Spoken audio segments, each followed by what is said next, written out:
കുടുംബ പ്രശ്നം എത്രയാണ് കല്യാണ നാട്ടിൽ നടക്കുന്നത്? നമ്മൾ കേൾക്കാലോ, എത്രയോ ഫാമിലി കല്യാണത്തിന് അറ്റൻഡ് ചെയ്യാൻ പോവാണ്, കല്യാണത്തിന് പോവാണ്. ഈ പോയ കല്യാണങ്ങളൊക്കെ ഒരു മാസം നീളുന്നതിന്റെ മുമ്പ് തൊലാക്കായി പോകുന്നുണ്ട്. തൊലാക്കിന് ആരും പോണില്ല അറ്റൻഡ് ചെയ്യാൻ. അത് ആരും അറിയാതെ ഇങ്ങനെ നടന്നുകൊണ്ടിരിക്കുകയാണ്. ഇഷ്ടം പോലെ പെർസെന്റേജ് കൂടിയിട്ടുണ്ട്. തൊലാക്ക് കൂടാണ്.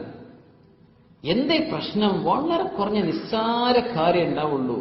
അത് അങ്ങോട്ടും ഇങ്ങോട്ടും കുടുംബങ്ങൾ തമ്മിൽ ഈഗോ. നമ്മളൊക്കെ രക്ഷിതാക്കന്മാരാണല്ലോ, ഉമ്മമാരുണ്ട്, ഭർത്താക്കന്മാരുണ്ട്, ഭാര്യമാരുണ്ടല്ലോ ഇത് കേൾക്കുന്നവർ.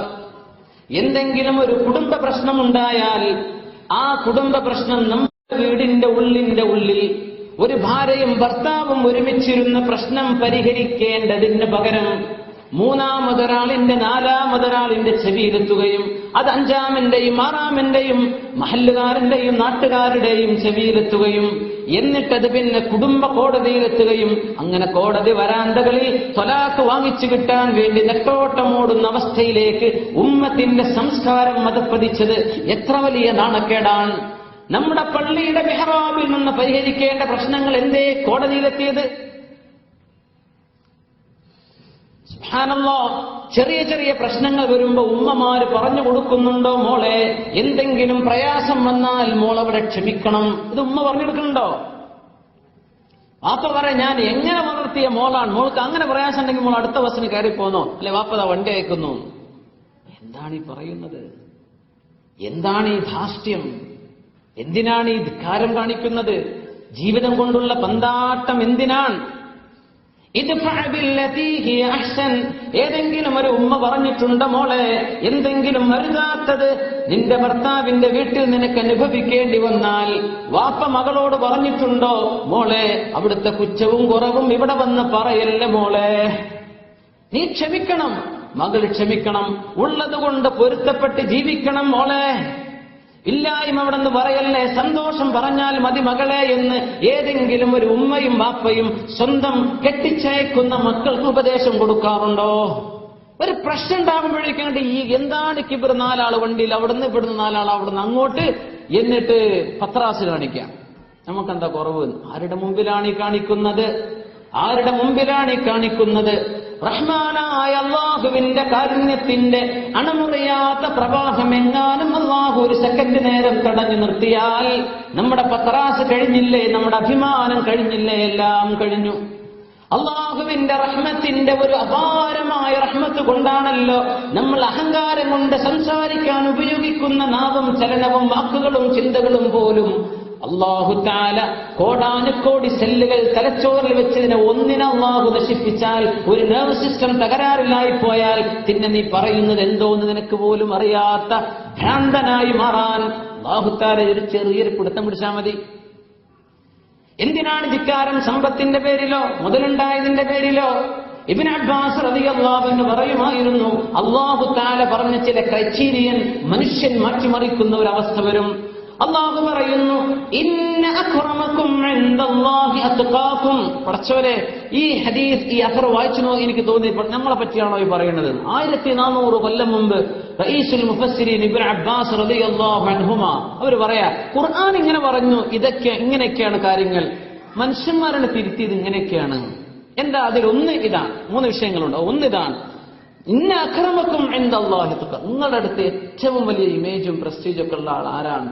അത്ഖാക്കും, നിങ്ങളിൽ അല്ലാഹുവിനെ ഏറ്റവും കൂടുതൽ സൂക്ഷിക്കുന്ന ആൾ, അയാൾക്കേ അള്ളാന്റെ അടുത്ത് സ്ഥാനമുള്ളൂ. ഇതാണ് അള്ളാഹ് പറഞ്ഞത്, അല്ലേ? മനുഷ്യന്റെ സമത്വം പറയുന്ന ഒരു ആയത്തിലാണ് പറയുന്നത്, അല്ലേ? ഇന്നാ ഖലഖനാകും മിൻ ദക്കരിൻ വഉൻസാ വജഅൽനാകും ശുഊബൻ വഖബായില ലിതആറഫു ഇന്ന അക്രമകും ഇൻദല്ലാഹി അത്ഖാകും. അപ്പോൾ ആർക്കാണ് ഏറ്റവും വലിയ കറാമത്ത്, ഏറ്റവും വലിയ ബഹുമാനം, ഏറ്റവും വലിയ ആദരവ് ആർക്കാണ്? അത്ഖാക്കും, നിങ്ങൾ അല്ലാഹുവിനെ തഖ്വ ചെയ്ത് ജീവിക്കുന്നവർക്കാണ്. അതൊരു പക്ഷേ നമ്മുടെ പള്ളിയിലെ ഉസ്താദായിരിക്കും, മദ്രസയിലെ മല്ലാക്കയായിരിക്കും, നമ്മുടെ അയൽവാസിയായ വൃദ്ധനായ ഒരാളായിരിക്കും, കൂലിപ്പണിക്ക് പോകുന്ന ഒരു സാധുവായിരിക്കും. അങ്ങനെക്കാവാലോ, മുതലാളിയുമാവാം അല്ലാത്തവരുമാകാം. കുറച്ചവനെ ഇബ്നു അബ്ബാസ് എന്ന് പറയുന്ന ജനങ്ങളത് മാറ്റും. എങ്ങനെയാ മാറ്റുക? ഇന്ന അക്രമക്കും അഅളമക്കും ബൈത.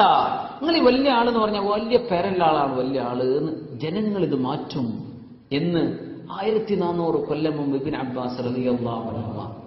മനുഷ്യൻ ഇതിന്റെ പേരിൽ അഹങ്കരിക്കുന്ന അർത്ഥം. നാട്ടിലൊക്കെ പ്രധാനല്ലോ, വലിയ വീട് വെക്കുക, അല്ലെങ്കിൽ വലുതാവുക, അല്ലെങ്കിൽ സമ്പത്ത് കുറച്ച് ഉണ്ടായി അതിന്റെ പേരിൽ അഹങ്കരിക്കുക. അള്ളാഹുവിന്റെ നിഅമത്തും ശുക്റും ചെയ്ത് ജീവിച്ചാൽ അള്ളാഹു നിഅമത്ത് തരും. അഹങ്കരിക്കേണ്ടതുണ്ടോ? കുടുംബ പ്രശ്നങ്ങൾ മുഴുവൻ വരുന്നത് ഇതിന്റെ പേരിലല്ലേ? സുബ്ഹാനല്ലാഹ്. അതുകൊണ്ട് എന്തെങ്കിലും പ്രശ്നങ്ങളുണ്ടെങ്കിൽ ഒന്ന് താഴ്ന്നു കൊടുക്കി, നമ്മളായിട്ടൊന്ന് വിട്ടുവീഴ്ച ചെയ്ത് കൊടുക്കി. വിവരമില്ലാത്ത ആളുകൾ എന്തെങ്കിലും വിളിച്ചു പറയുമ്പോൾ അതിനൊന്നും പ്രതികരിക്കാൻ നിൽക്കല്ലേ. നമ്മൾ താഴ്ന്നു കൊടുക്കി. നന്മ കൊണ്ട് തിന്മയെ നേരിട്ട് അള്ളാഹുവിന് തൗഫീക്ക് ചെയ്യുമാറാകട്ടെ. എത്ര പ്രശ്നങ്ങൾ തീരുമായിരുന്നു മുഅ്മിനീങ്ങൾ, എത്ര പ്രശ്നങ്ങൾ. ഫാത്തിമ റളിയല്ലാഹു അൻഹ, നബി തങ്ങളുടെ പൊന്നാര മകൾ ഫാത്തിമ റളിയല്ലാഹു അൻഹ,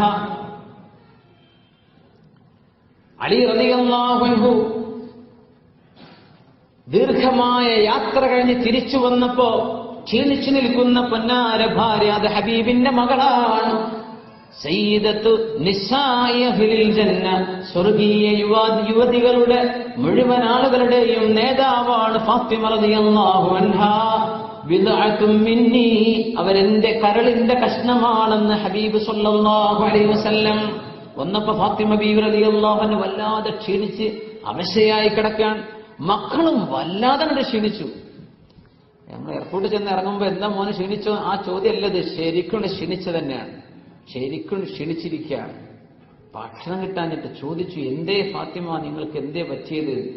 നിങ്ങൾ പോയതിൽ പിന്നെ ഞങ്ങൾ ഒരു റൊട്ടി പോലും കഴിക്കാൻ ഞങ്ങൾക്ക് ഇവിടെ ഗോതമ്പില്ലായിരുന്നു. ഒന്ന് വെള്ളവും കുറച്ച് കാരയ്ക്ക് ഇങ്ങനെ കഴിച്ചുകൂടാണ് അച്ഛനെ. അപ്പൊ ചോദിച്ചു സ്വന്തം ഭാര്യയും ഹബീബിന്റെ മകളുമായ ഫാത്തിമ റളിയല്ലാഹു അൻഹയോട്. ഈ ഒരു ചോദ്യം ചോദിച്ചിട്ടില്ലെങ്കിൽ ഹദീസ് നമുക്ക് കിട്ടൂലായിരുന്നു. അലി റളിയല്ലാഹുവിനെ ചോദിച്ചു, അതൊന്നും ആദ്യം പറഞ്ഞു കൊടുത്തിട്ടില്ല ഫാത്തിമ റളിയല്ലാഹു. ഈ ചോദ്യം ചോദിച്ചപ്പോഴാണ് മറുപടി വന്നത്. ചോദിച്ചത് ഇതാണ്, അങ്ങനെയെങ്കിൽ ഫാത്തിമ, നിങ്ങൾക്കറിയില്ലയോ, ഞാൻ യാത്ര പോകുമ്പോ എത്രയോ ദിവസങ്ങൾ കഴിഞ്ഞല്ലേ തിരിച്ചു വരാൻ കഴിയൂ. അങ്ങനെ വരുമ്പോ ഇവിടെ ഗോതമ്പോ നിങ്ങൾക്ക് ആവശ്യമായ ഭക്ഷണമോ ഇല്ലാതെ വന്നാൽ നിങ്ങൾക്കത് എന്നോട് ചോദിക്കാമായിരുന്നില്ലേ? ഞാനത് വാങ്ങിച്ചു തന്നിട്ടല്ലേ പോകുമായിരുന്നുള്ളൂ. എന്തേ നിങ്ങൾ എന്നോട് ചോദിക്കാതിരുന്നത്? ഉമ്മമാരും പെങ്ങന്മാരും ചെവി തുറന്ന് കേൾക്കണം, രക്ഷിതാക്കന്മാർ ശരിക്കറിയണം. ഫാത്തിമ റളിയല്ലാഹു അൻഹ പറഞ്ഞു കൊടുക്കുന്ന മറുപടി, അലിയെ, നിങ്ങൾക്ക് എന്നെ എന്റെ ഉപ്പ വിവാഹം ചെയ്തു തരുന്ന അന്ന് രാത്രി എന്റെ ഉപ്പ റസൂലുള്ളാഹി സ്വല്ലല്ലാഹു അലൈഹി വസല്ലം എന്നോട് പറഞ്ഞു, മോളെ, നാളെ നീ അലിയുടെ ഭാര്യയായി ജീവിക്കാൻ പോകുന്നവളാണ്. അലി റളിയല്ലാഹു അൻഹുവിന്റെ വീട്ടിലേക്ക് പുതുനാരിയായി കടന്നു പോകുന്നവളാണ്. മോളെ, ഉപ്പാക്ക് ചില ഉപദേശങ്ങൾ മോളോട് ചെയ്യാനുണ്ട്. നിന്റെ ഭർത്താവ് നിനക്ക് ഏതൊന്ന് കൊണ്ടുതരുന്നുവോ അത് നീ സന്തോഷത്തോടുകൂടെ കൈനീട്ടി സ്വീകരിക്കണം. പെണ്ണുങ്ങൾ ശരിക്ക് കേൾക്കണം. ഇത് മോഡൽ പോയി ഇത് പറയല്ലേ. ഇത് അയലോക്കാരുടെ അത്ര സാരിന്റെ വില അയച്ചില്ലല്ലോ, ആ ചുരിദാറിന്റെ കോല അയച്ചിട്ട് പറയല്ലേ. സന്തോഷത്തോടെ സ്വീകരിക്കുക. എന്തൊന്ന് നിന്റെ ഭർത്താവ് നിനക്ക് കൊണ്ടുതരുന്നുവോ അത് നീ സന്തോഷത്തോടെ സ്വീകരിക്കണം. രണ്ടാമത്തെ ഉപദേശം, നിനക്ക് എന്തെങ്കിലും കൊണ്ടു തന്നിട്ടില്ല എങ്കിൽ അത് നീ ഭർത്താവിനോട് ബുദ്ധിമുട്ടിക്കരുത്. കഴിയാത്തത് കൊണ്ടായിരിക്കും മോളെ എന്ന് മോള് മനസ്സിലാക്കണം. അങ്ങനെ എന്റെ ഉപ്പ എന്നോട് പറഞ്ഞതിന്റെ പേരിലാണ് ഞാൻ അങ്ങയോട് ചോദിക്കാതിരുന്നത് എന്ന് ഫാത്തിമത്തു സഹ്റാ റളിയല്ലാഹു അൻഹ. ഇതല്ലേ നമ്മുടെ ഉമ്മത്തിന്റെ മാതൃക? ഇങ്ങനെ ഒരു മാതൃക ഉണ്ടാകുമ്പോ എവിടെന്നാ പിന്നെ പ്രശ്നങ്ങൾ ഉണ്ടാകുന്നത്?